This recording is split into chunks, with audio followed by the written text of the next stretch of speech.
Good morning, children. I am Asutosh Kumar Pandey, your science teacher. Today we start chapter first, nutrition in plants. It's second part. Okay तो जैसा कि हमने part one में पढ़ा था कि nutrition को हमने पढ़ा था कि न्यूट्रिशन क्या है। Nutrition is the mode of taking food by living organisms and its utilisation by body. मतलब कि न्यूट्रिशन वो प्रोसेस है जिससे कोई भी ऑर्गेनिजम्स अपना न्यूट्रिशन वो तरीका है सॉरी न्यूट्रिशन वो तरीका है जिससे कोई भी लिविंग ऑर्गेनिजम्स अपना खाना लेता है और वो खाने को यूटिलाइज करता है। जैसे हमने देखा था कौन कौन से मोड ऑफ न्यूट्रिशन है, जैसे आपका ऑटोट्रॉफ और हेट्रोट्रॉफ्स। ओके, तो हमने हमने पिछले पार्ट में ये भी देखा था कि फोटोसिंथेसिस क्या है। तो फोटोसिंथेसिस क्या है? फोटोसिंथेसिस वो एक प्रोसेस है जी, वो प्रोसेस से खाना प्लांट अपना खाना प्रिपेयर करता है। तो ये प्रोसेस में हमने देखा था कि क्या क्या लगता था प्लांट को खाने को प्रिपेयर करने के लिए। Water, minerals, carbon dioxide, sunlight, chlorophyll, इसकी मदद से प्लांट अपना खाना प्रिपेयर करता था। तो जैसे हमने अब आते हैं ये पैराग्राफ में हमने देखा लास्ट पैराग्राफ में कि यहाँ पे पूरा कि अगर फोटोसिंथेसिस ना हो तो क्या लाइफ पॉसिबल है? नहीं, अगर फोटोसिंथेसिस ना हो तो लाइफ पॉसिबल नहीं है, क्योंकि प्लांट नहीं रहेंगे तो हम नहीं रहेंगे, क्योंकि प्लांट हमें क्या देते हैं? ऑक्सीजन। इसलिए मैंने यहाँ पे हाईलाइट किया है कि oxygen which is essential for the survival. Okay, oxygen is essential for all living organisms is produced during photosynthesis। तो जो ऑक्सीजन है कब प्रोड्यूस होता है? फोटोसिंथेसिस के ही समय प्रोड्यूस होता है। तो यही देखिए यहाँ पे लिखा in the absence of photosynthesis life would be impossible on earth. तो लाइफ पॉसिबल नहीं है अगर फोटोसिंथेसिस अब्सेंस होता है तो। ओके, तो during photosynthesis chlorophyll containing cells of leaves. Chlorophyll जैसे आपको बताया था पाउडर लाइक सब ये आपका क्लोरोफिल किस में प्रेजेंट रहता है? मतलब लीव्स में प्रेजेंट रहता है। तो यही बात कर रहा है। तो during photosynthesis chlorophyll containing cell of leaves in the presence of sunlight use carbon dioxide and water to synthesis carbohydrates. तो कार्बोहाइड्रेट्स बनाता है। The process can be represented as an equation.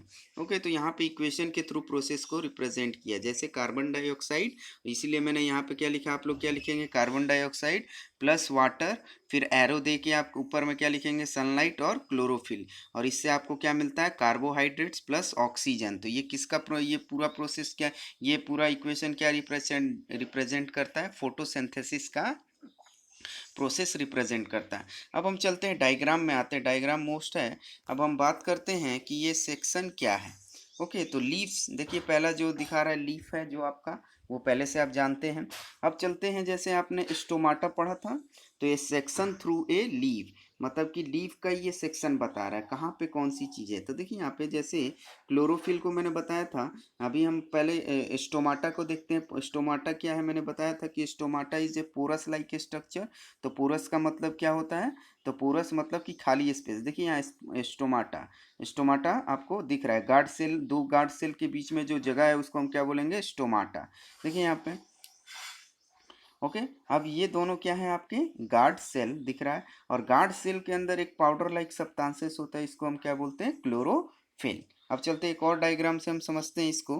देखिए यहाँ पे स्टोमाटा यहाँ दिया हुआ है। तो देखिए जैसे गार्ड सेल कैसे शेप में हो रहते हैं? बीन शेप में। तो देखिए गार्ड सेल कैसा है? बीन की तरह, किडनी बीन की तरह है ये।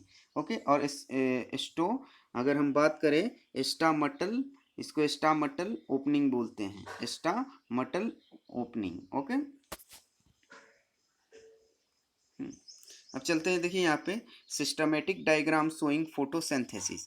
मतलब ये एक डायग्राम है, सिस्टमेटिक डायग्राम्स है जो फोटोसिंथेसिस के बारे में आपको बता रहे हैं। देखिए यहाँ पे लीव्स ने क्या किया? लाइट एनर्जी को लिया, कार्बन डाइऑक्साइड को लिया। ओके, और इसके अंदर जो क्लोरोफिल है, फिर वाटर एंड मिनरल्स को लिया, और ये सब को लेके क्या बना रहा है? खाना प्रिपेयर कर रहा है। और और खाना प्रिपेयर करके क्या रिलीज कर रहा है? ऑक्सीजन रिलीज कर रहा है। अभी देखिए यहाँ पे ऊपर में चलते हैं, ये एक पॉइंट है कि beside leaves photosynthesis also take place in other green parts of the plants. अगर हम बात करें कि जैसा फोटोसिंथेसिस हमने क्या पढ़ा, कहाँ पे ऑकर्स होता है? फूड फैक्ट्री कहाँ है प्लांट का? मतलब कि लीव्स में। लेकिन इसके अलावा भी प्लांट का खाना अलग अलग पार्ट्स में बनता है। जैसे इन green stems, green branches, stem में बन सकता है खाना, ब्रांचेस में बन सकता है। जैसे आपको पढ़ाया था कि जो कैक्टस होते हैं, तो कैक्टस के जो लीव्स होते हैं वो तो थ्रॉन्स में कन्वर्ट हो जाते हैं, तो उनका खाना किस में प्रिपेयर होता है, तब वो अपना खाना कहाँ प्रिपेयर करते हैं, आपका स्टेम में प्रिपेयर करते हैं। तो वही लिखा है आपको। ओके, तो इसको नोट डाउन कर लेंगे।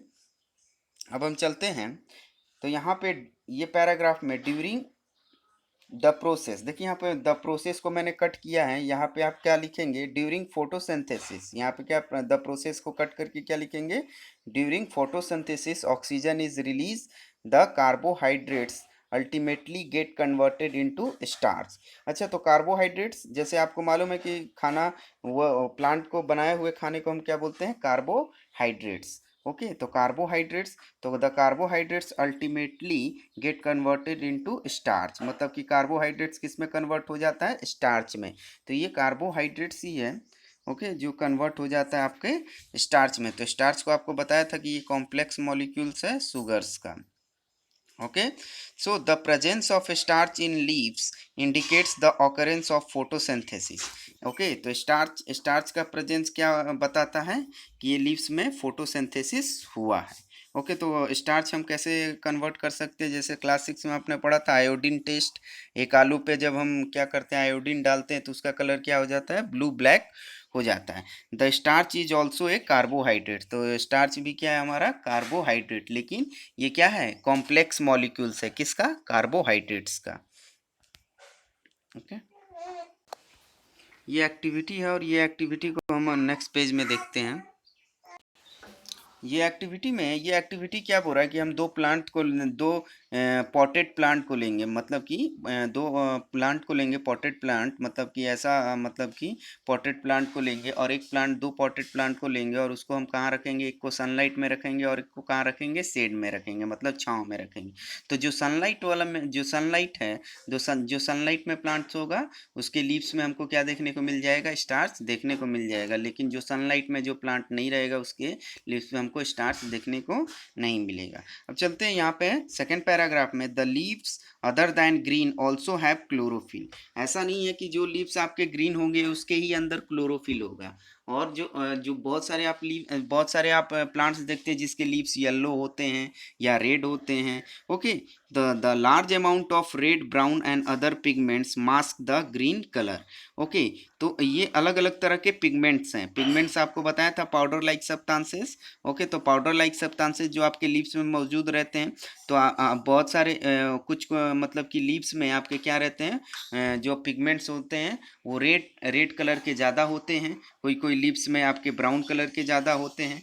ओके, तो वो क्या कर लेते हैं, वो ग्रीन कलर के ऊपर आ जाते हैं, जिसकी वजह से उनका लीव्स कैसा दिखता है, red brown. Okay, photosynthesis take place in this leaves also, तो ये लीव्स में भी आपका क्या होता है, फोटोसिंथेसिस होता है। तो यहाँ तक मार्क कर लेंगे, photosynthesis take place in this leaves also.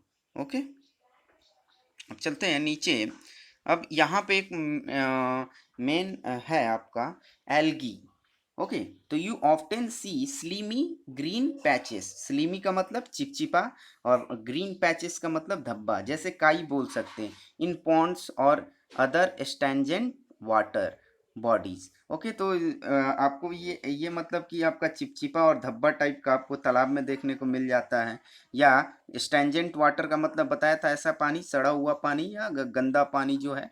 They are generally form by the growth of organism called algae. तो ये सब कैसे, ये सब धब्बा, ये चिपचिपा सब्सटेंसेस जो आपके पॉन्ड्स में देखने को मिलता है, या काई भी बोलते हैं, तो ये काई किसके थ्रू फॉर्म होता है, एक ऑर्गेनिज्म है जिसको हम बोलते हैं एल्गी। क्या बोलते हैं, एल्गी। तो एल्गी का क्या डेफिनेशन लिख सकते हैं, algae are slimy green patches that is found in ponds. Okay, they are generally form by, या एल्गी को आप ऐसे बात लिख सकते हैं कि algaes are the organisms, okay, that are slimy green patches found in ponds, okay, they contain chlorophyll, इनके अंदर भी क्लोरोफिल होता है, which gives them the green colour, और ये कैसे दिखते हैं आपके, ग्रीन कलर के। Algae can also prepare their own food by photosynthesis, तो ये भी अपना खाना कैसे प्रिपेयर कर सकता है, फोटोसिंथेसिस। ओके, हम चलते हैं next topic, synthesis of plant food other than carbohydrates. जैसे हमने देखा कि प्लांट्स खाना, मतलब कि प्लांट्स सभी चीज़ों को लेके क्या करता है, खाना बनाता है, और खाना बनाने का मतलब कि आउटपुट में हमको क्या देता है, कार्बोहाइड्रेट्स। तो क्या केवल कार्बो, हम जानते हैं कि जैसे फूड, फूड के अंदर क्या क्या होती हैं, मतलब क्या क्या न्यूट्रिएंट्स होते हैं, कार्बोहाइड्रेट्स, प्रोटीन और फैट। तो क्या सर, अगर हम बात करें कि फूड के अंदर हमारा कार्बोहाइड्रेट्स ही केवल मिलता है, प्रोटीन्स और फैट कहाँ से आते हैं, तो इसके बारे में हम देखेंगे कि प्रोटीन्स और फैट कैसे बनते हैं।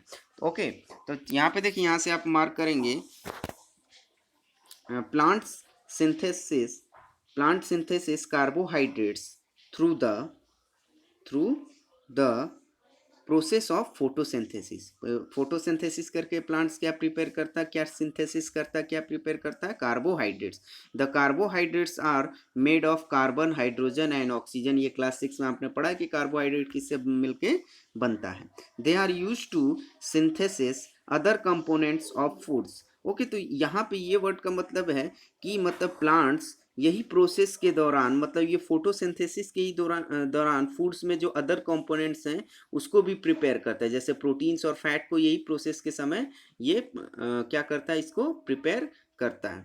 अब चलते हैं प्रोटीन कैसे बनता है। ओके, तो यहाँ देखिए, मैंने यहाँ से स्टार्ट किया आपको, but proteins are nitrogenous substances which contains nitrogen. लेकिन प्रोटीन हमारा क्या है, नाइट्रोजेनियस सब्सटेंसेस, यानी ऐसा सब्सटेंसेस, मतलब कि ये क्या है, नाइट्रोजीनियस, मतलब ये नाइट्रोजन से मिलके बना हुआ है। ओके, तो विच कंटेन नाइट्रोजन, मतलब इसको, उसके अंदर क्या रहता है, नाइट्रोजन। तो from where do the plants obtain nitrogen, लेकिन ये नाइट्रोजन प्लांट्स क्या ले सकते हैं, कैसे ले सकते हैं ये प्लांट्स, क्या डायरेक्टली इसको ले सकते हैं, नहीं। चलिए हम देखते हैं second paragraph. Recall that nitrogen is present in abundance in gaseous form in the air. मतलब कि आपको मालूम है कि नाइट्रोजन आपका, जैसे आप एयर में आपने पढ़ा है कि जो नाइट्रोजन है वो ज़्यादा मात्रा में हमारे एयर में है। However plant can not observe nitrogen in this form, लेकिन प्लांट नाइट्रोजन को ये फॉर्म में ऑब्जर्व नहीं कर सकते हैं। ओके, ऑब्जर्व नहीं कर सकते। तो soil has certain bacteria that convert gaseous nitrogen into usable form and release it into the soil। Okay, तो जो सॉइल के अंदर जो बैक्टीरिया होते हैं ना, तो ये क्या करते हैं, आपके हवा में जो नाइट्रोजन है उसको लेते हैं, हवा में जो नाइट्रोजन है और उसको लेते हैं और उसको किस में कन्वर्ट कर देते हैं, आपको गैसियस नाइट्रोजन को किस में कन्वर्ट कर देते हैं, यूजेबल फॉर्म में, ऐसे फॉर्म में जो फॉर्म में प्लांट वो नाइट्रोजन को ले सके। Okay, and release it into the soil, और कहाँ रिलीज कर देते हैं, सॉइल में। The soluble forms are observe by the plant along with water, और ये सॉल्युबल फॉर्म, ये नाइट्रोजन का जो फॉर्म है, जो बैक्टीरिया ने नाइट्रोजन को जिस फॉर्म में कन्वर्ट किया है, तो प्लांट इसको कैसे लेता है, वाटर के साथ लेता है। जब वाटर और मिनरल्स को लेता है ना, तो इस समय भी ये नाइट्रोजेनियस कन्वर्ट किया हुआ सब नाइट्रोजेनियस सब्सटेंसेस को लेता है। ओके, तो यहाँ पे देखिए, also you might have seen farmer adding fertilisers rich in nitrogen to the soil. आपको मालूम है कि जो फार्मर है खेत में खाद डालता है, तो वो खाद क्या करता है, आपका सॉइल में नाइट्रोजन की मात्रा को बढ़ाता है। In this way plant fulfil their requirement of nitrogen along with other constituents. Okay, तो ये तरीके से प्लांट अपना क्या करता है, नाइट्रोजन की रिक्वायरमेंट फुलफिल करता है। क्यों नाइट्रोजन क्यों जरूरी है, प्रोटीन को बनाने के लिए। ओके, प्रोटीन को बनाने के लिए plant can then synthesis components of food other than carbohydrates such as proteins and fats. तो हमने ये देखा कि प्लांट्स कार्बोहाइड्रेट्स के अलावा भी अब क्या कौन कौन से कंपोनेंट्स बनाता है, आपका प्रोटीन और फैट्स कंपोनेंट्स को बना। ओके, आज के लिए इतना ही। ये पहले से आप जानते हैं कि आपको क्या करना है, जो आपका येलो से हाईलाइट है उसको भी फेयर में करना है, और ग्रीन से जो अंडरलाइन है उसको भी फेयर में करना है। लेकिन येलो वाले हाईलाइट को लिखने के बाद बगल में क्या लिखना है, बेसिक कॉन्सेप्ट, और ये सब आपके जो ग्रीन से अंडरलाइन है उसको हम क्या करना है, एज ए डेफिनेशन के तौर पर लिखना है। Okay, okay, thank you class.